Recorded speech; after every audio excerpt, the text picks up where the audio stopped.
मित्रों, पश्चिम बंगाल का चुनाव जो जो आगे बढ़ता गया, त्यों-त्यों तृणमूल कांग्रेस का जन समर्थन और मनोबल नीचे गिरता गया और जैसे ही हिंसा मुक्त और शांतिपूर्ण चुनाव और मतदान संपन्न हो गया तो तृणमूल कांग्रेस के मन की अशांति और बेचैनी बहुत बढ़ गई और जैसे ही एग्जिट पोल के रुझान सामने आए तो ऐसा लगने लगा कि उनका संतुलन भी पूरी तरीके से खोने लगा और देश के इतिहास में पहली बार ऐसा हो रहा है जब किसी ऐसे राज्य में जहां पर की चुनावी हिंसा एक सामान्य और सहज बात हो गई थी, 2018 के पंचायत चुनावों में 75 लोगों की हत्या हुई थी। उस राज्य में यदि विधानसभा के चुनाव बगैर कोई विशेष हिंसा के संपन्न हो जाएं और तब किसी के मन में आपत्ति हो तो मेरा सवाल उठता है कि संविधान किन लोगों के रहने पर खतरे में है। अब जिस प्रकार से तृणमूल कांग्रेस ने अनर्गल निराधार आरोपों को मुद्दा बनाकर सर्वोच्च न्यायालय जाने का प्रयास किया,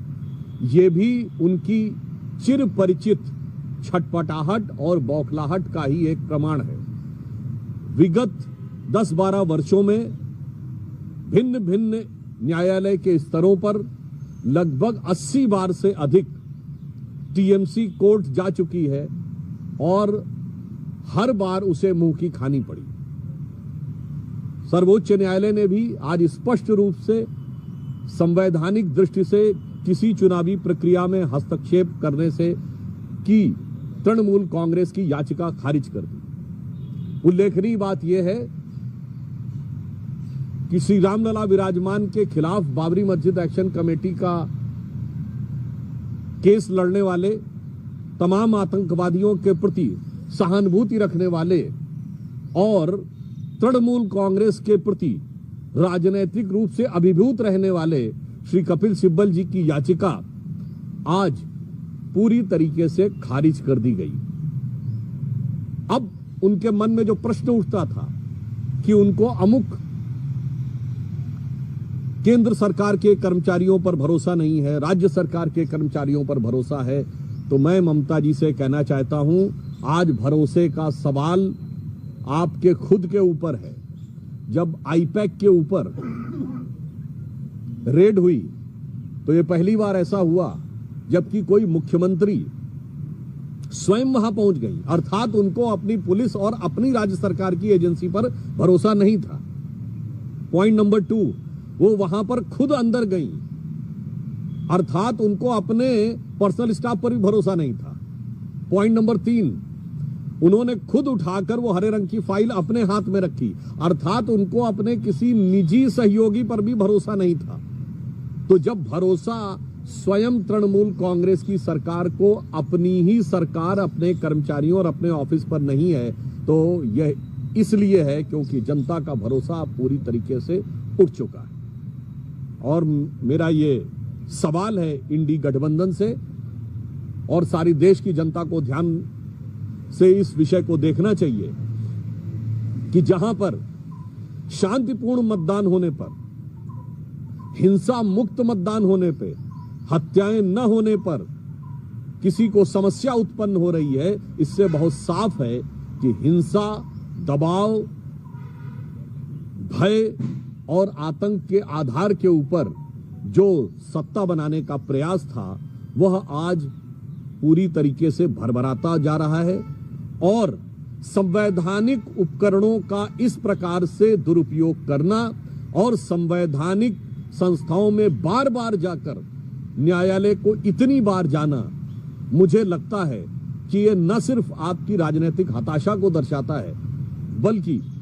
यह भी दर्शाता है कि संवैधानिक व्यवस्थाओं में आपकी आस्था नहीं है और उसका आप दुरुपयोग करना चाहते हैं। आज का जो सर्वोच्च न्यायालय का निर्णय है यह संवैधानिक दृष्टि से उपयुक्त और राजनैतिक और नैतिक दृष्टि से तृणमूल कांग्रेस की मंशा के ऊपर एक गहरा गंभीर सवालिया निशान है। आज राज्यसभा के सांसद श्री संदीप पाठक जी के आवास पर पंजाब पुलिस ने जाकर रेड करने का प्रयास किया। हम यह सवाल पूछना चाहते हैं पंजाब से, जहां कानून व्यवस्था की स्थिति इतनी लचर है कि आपकी पुलिस न ड्रग वालों को पकड़ पा रही है, जहां पवित्र हरमिंदर साहब के गेट के ऊपर भी गोली चल जाती है, जहां पर पुलिस अधिकारियों के कार्यालय पर हमला हो जाता है और वहां पर नियंत्रण न करके आज जिस प्रकार से पाठक जी के आवास पर पंजाब पुलिस ने धावा बोला है, मेरा सवाल केजरीवाल जी से है कि इस तथाकथित नई राजनीति के अलंबरदार यह बताएं कि आपके राज्य में जहां कानून व्यवस्था सर्वाधिक ध्वस्त है, और कल ही एक गंभीर आरोप पंजाब विधानसभा में विपक्ष के द्वारा लगाया गया कि मुख्यमंत्री भगवंत मान जी के ऊपर कि वो नशे में हैं, तो मैं आम आदमी पार्टी, पंजाब सरकार और विशेषकर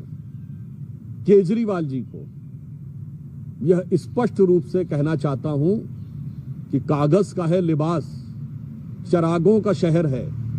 कागज का है लिबास, चरागों का शहर है। चलना संभल संभल के, क्योंकि तुम नशे में हो।